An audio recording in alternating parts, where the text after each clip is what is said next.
Starting the morning off, beautiful morning here. Nice easy winds, good falling tide. The plan today is probably to do a little bit of sight fishing, but we're gonna start it off before the sun gets too high, doing a little trout fishing. I'm using that new Matrix Twin Tail shrimp. Great little product in our shrimp cocktail color. Good time of year to use this right now, as shrimp are predominantly the food source as we're in the summertime now. Catch some nice trout right here in Pontchartrain before we go off into the marsh. See if we can pick off a few. We've been catching them all morning. We've been here for a while and it's been pretty good. Didn't really plan on shooting a video, but got a mess of fish already in the boat. Figured let me flip the camera on, showcase what we're catching them on that twin tail shrimp, and we'll talk about what makes this little area good and what time of year to fish it. What we're fishing today is the little rock jetty. It's relatively new. Comes out in the Lake Pontchartrain. We really like this on a falling tide. Great spot in April, May, June. That's probably the 3 months I recommend giving this a look. And we start sight fishing reds a lot this time of year. So if I'm off to a little bit of an early start and I see that the tide's falling real good, a lot of times I will make a stop in here and, you know, pick up 2, 6, 8, 10 trout. Today we're having a nice morning, got about 10 already. And you just want to, a lot of times in that tide, what it does is it rips around the corner of that and comes out towards Pontchartrain. And you don't necessarily need to be real tight to the rocks, as it's just making an eddy break. And these fish will just sit back in the eddy where the current's broken a little bit and let those bait fish whip around the corner and get out into where the fish are hanging out. But it's about 6, 7, 8 foot deep, bouncing it off the bottom here. We showed in an episode last month we were catching, found a surprising school of reds under some birds. And once the birds quit working, we came over here and picked off some trout using that croaker egg shad. Nevertheless, this is just one of them places you gotta stop and check if nobody's here, especially if the tide's falling.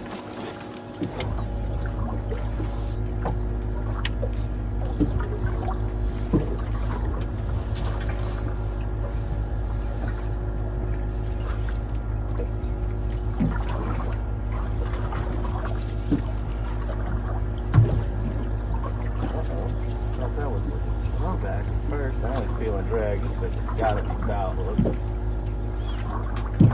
Gotta be foul hooked. Not fighting right.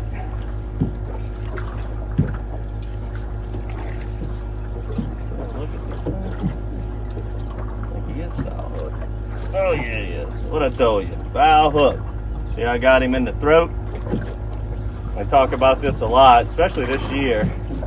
If you don't have them in the mouth, they can really put up a fight.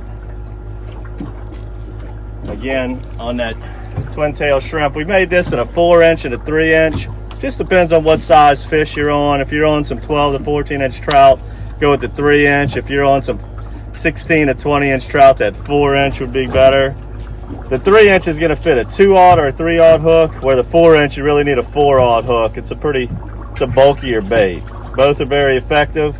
These little twin tails, they really flutter in the water very nicely. It's going to be a great one under a cork too. I thought it was a snag maybe, or this is a big old croaker daddy. This is the time of the year that these move in. Excellent. Even this size, this big one, this is a phenomenal big trout bait. But when I say big trout, one of that size, you need to be catching 6, 7 pounders. But if you're ever on an area, if you like to run out towards Central, you fish down in Venice or Breton Island, all that stuff, where it's real salty in the summer and it's got potential for those big ones. And you can get your hands on a couple of those, I promise you. That is the numero uno big trout bait there is out there. Over here, we just don't get those real big ones in the summer here lately. And That's a little bit too much bait for anything we got over here right now. But you know, these 2-pound fish, 1.5-pounders, they do love like a 2.5, 3-inch croaker if you can get your hands on that. It's more of like a later in the summer thing. That's a good fish. This one would have ate a croaker, for sure. This one would have ate a croaker.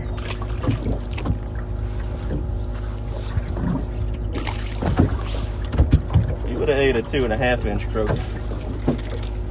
You got fooled on that Matrix twin-tail shrimp though. Trout of this size, their main forage this time of year, shrimp, no doubt. 2 to 3-inch medallion pogies, you know, shad, menhaden, great one too. As we get into like, you know, July and August, this fish, they could turn on towards those 2.5, 3-inch croakers. So that's why we make that croaker X shad. That's one of our best selling ones we showed earlier. Fish in this area with the croaker X shad, that's a really good one. What happens is croakers, you know, the biologists say eat the trout eggs, and that really makes these female trout furious, and that's why it's such a great big trout bait. All right, guys, we're gonna go ahead and move on from here. Got a nice box of fish to start off the morning. You know, starting it off with speckled trout using the old twin tail. Now we're gonna go try our luck at redfish. Don't have too many clouds in the sky right now. Looks like a nice sight fishing day. Let's go have some fun with that in the marsh.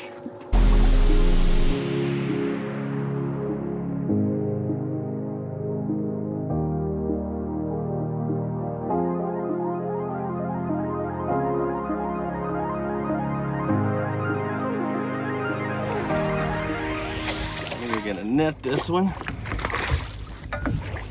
Oh.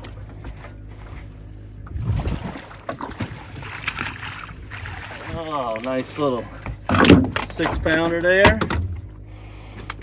So you saw that we were catching them trout earlier this morning, right at daylight. That sun came up a good piece there. We switched from our trout rods to more of our heavy duty rods. Tied on the old Matrix crawl. That's the pumpkin patch we're using today. Out here sight fishing these beauties now. Got mostly sun, a little bit of cloud cover, but perfect thing to do after that morning trout bite. Let's see if we can get a few more in the old crawl.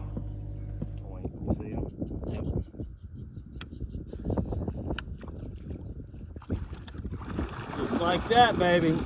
Just like that.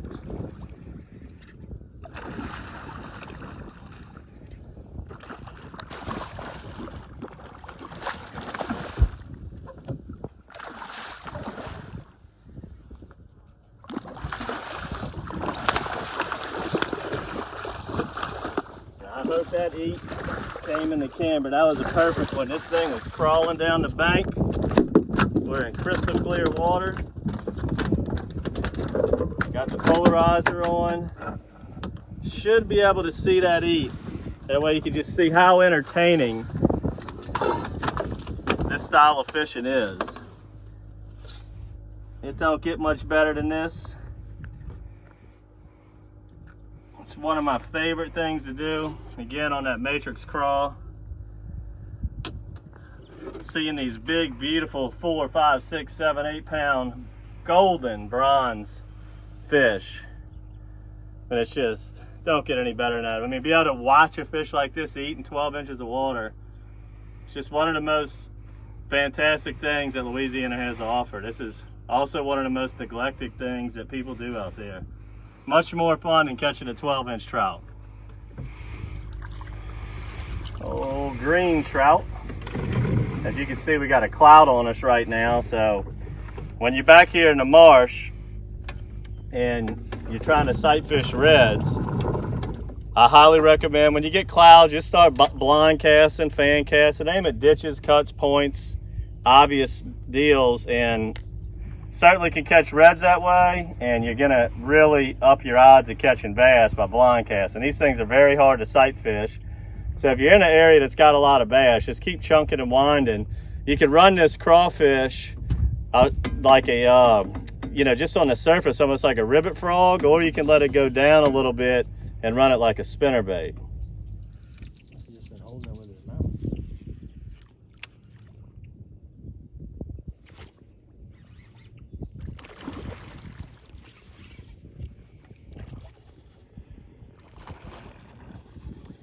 I instantly regret that. That's a 20-minute time changer there. And he's gonna end up in that bayou. I didn't know it. Well, we you know, we got some clouds today, obviously, as Chaz has mentioned. And whenever life gives you clouds, you make black drum lemonade. And so we came around this little corner here, and behind this island there was just a big black drum. And you know, the cool thing about them is that they're not as aggressive as their cousins, the redfish, but if you can get them sight fished, they actually will eat. And this guy ate more than one time. It's funny, the first couple throws I did at him, he didn't want anything to do with it, but then all of a sudden I put it in the right zone. And then once he kind of got interested in it, he started chasing it and ate it twice. You know, one of the things that I think is interesting when you're fighting a big fish, the longer that you do it, the more you're going to realize that these rods and lines can actually take quite a bit more abuse than you think. You just really have to be careful. You know, over the years, I really kind of developed a technique where I kind of feel like I'm in tune with the rod and tune with the line. You got, you know, 20-pound breaking strength on this here. You would really have to lift the fish straight up in order to break it. So you can put a lot more heat on them. And as we get into summertime, it's really a smart idea to try and get these fish in as quick as possible, especially like this that you're going to release, because you just don't want to send them back all beat up and super tired.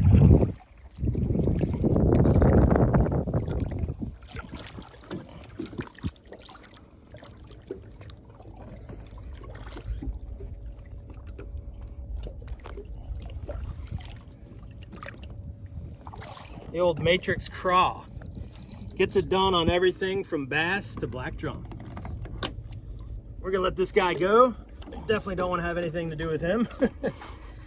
He gave us a nice fight. Send him on his way.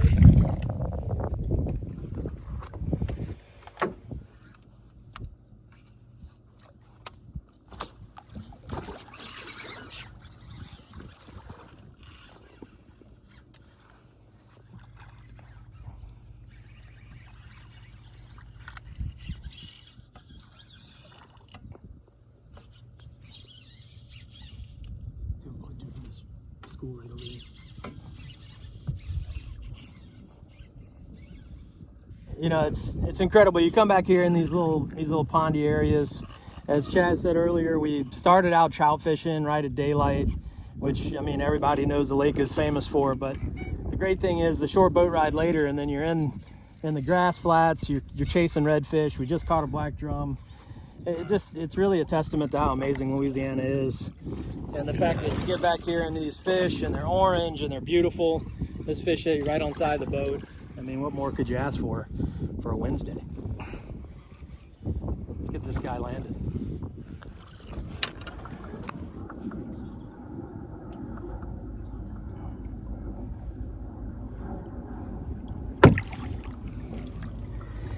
Throwing that matrix craw right in the corner of the mouth where you want it. Beautiful, beautiful pumpkin in the marshes of Louisiana. I have plenty of fish at home, so I'm going to let this guy go.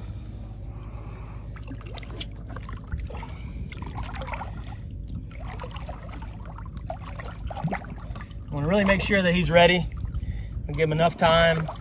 You know, he put in a good effort. I want to make sure we get him back revived. They'll let you know when they're ready. They tense up.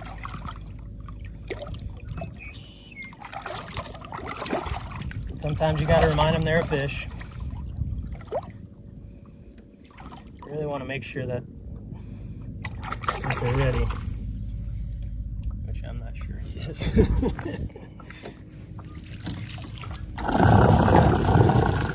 He's stupid fish. I mean, he's not in the grass, so. Right. Problem, I can see him. He's about to roll over. They're so dumb. They get so in a catatonic state. There you go. Yeah, you just want to make sure that you pay attention. You know, I let that fish go when I thought he was ready. did take them a second to kind of get out of that, what we call a catatonic state. You know, when you're holding the fish upside down or vertically, it kind of does disorient them. So you want to just make sure you watch them for an extra second or two and that they're off. He swam away just fine, so he'll live to see another day. As you can see me up here on this platform here, whether you got one of them super high platforms, 6 foot tall, or simply an ice chest, the one thing you want to do is elevate yourself when you're looking for these reds in these shallow ponds. Even if you can't really see them all that good, still elevate yourself. Being up high is just going to help you see everything. It'll help you see the contours of the bottom chain. You'll be able to see the weights a lot better. That fish I particularly didn't even see it. I just blind casted for it. Got him on the crawl again. Beautiful fish right here. We're going to go ahead and end it on this one right here. Let's see if I can get a hold of it. Nice 5-pound red or so. Again, using that matrix crawl. Make sure to subscribe to our monthly bait box. Get your hands on those little twin-tail shrimp we were using this morning to catch the trout. Now we're using the pumpkin pack matrix crawl, rigged weedless on our 4/0 weedless hook to catch these reds. Gotta love Louisiana, been able to do 2 different species of fish, 2 different styles of fishing all in one day. And let's see, look, it's only 9:31 in the morning and we got a box full of trout and reds. So subscribe to our YouTube channel, check out all of our DockSide TV, subscribe to the monthly bait box. Hope you enjoyed this one, guys. We out of here.